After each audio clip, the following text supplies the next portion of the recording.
ABC Sports presents the Budweiser Professional Boxing Series. Today, featuring undefeated Olympic super heavyweight gold medalist Tyrell Biggs in his first 10-round bout. In his most recent fight seen here on ABC last January, Biggs faced veteran James Tillis in his first test against world-class opposition. The fight was fast-paced in the early rounds. Here in round 3, both men were looking to end it quickly. But Biggs' youth and conditioning paid off. And in the 8th and final round, it was Tyrell who had the veteran Tillis in trouble. He captured a unanimous decision for his 8th straight victory to set up today's bout. Against veteran Jeff Sims, the 15th-ranked WBC heavyweight and one of the hardest punchers in the division, 21 of 23 victories via the knockout route. Ernie Shavers felt the power in Sims's right hand, as did Floyd Jumbo Cummings in their 1982 bout. Cummings felt the full fury of the Sims right, the weapon he'll be aiming at Tyrell Biggs today.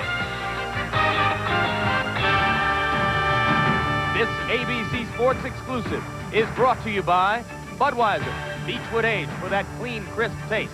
This Bud's for you. By Mars Bar.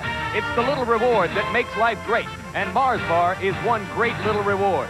And by the U.S. Armed Forces. It's a great place to start.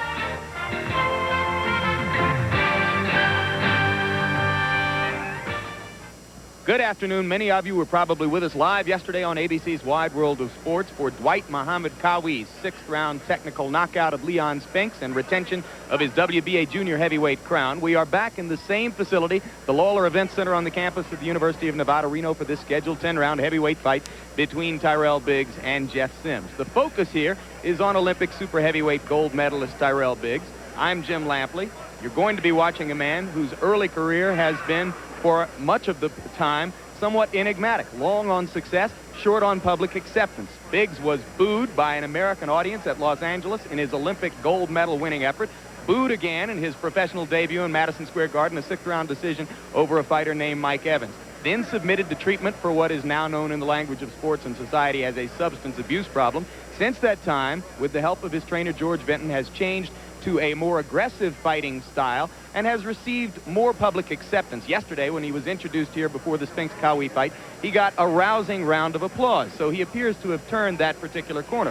One thing for sure, he's in against a certifiable hard puncher in Jeff Sims today. And earlier we spoke to both of these heavyweights about their plans for this fight. First, we will hear from Tyrell Biggs. The way I'm going to fight Sims is depending on how he's going to come out. If he comes out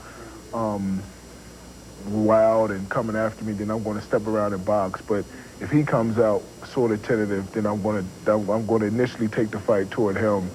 And if he comes out wild and aggressive, then I'm going to box. And that's the good thing that's the good advantage that I have over these fighters, because I can adjust the fight either way. I feel comfortable either going to a fighter now and boxing. I think he was Olympic, but yet still he ain't fought the Cubans, he ain't fought the Russians, and I'm going in there. Like I go in there all the time to seek and destroy. You know what I'm saying? And every time he get in front of me, I'm gonna try to take him out of there. Jeff Sims went on to exhibit so much disdain for Biggs that he said he felt that with this fight, Thanksgiving had come early, and he's already got his turkey. We'll be seeing a little bit later on. Virginia Street looked in 1868. This is the way it looks today in the town that calls itself the biggest little city in the world as we prepare for the heavyweight bout between Tyrell Biggs and Jeff Sims. And here is the final score of Duke Navy in the Eastern Regional. Duke goes on to the Final Four with a 71-50 victory over the Midshipmen. It is customary to think back to the 1976 American Olympic team, a sensational group, as being all of one group. It's still customary with the 1984 group to think of them somewhat in the same frame of reference. So as we get ready to watch the super heavyweight gold medalist Tyrell Biggs, it's interesting to reflect on the recent injury which befell one of his teammates, another Olympian, Pernell Whitaker. Let's take a look.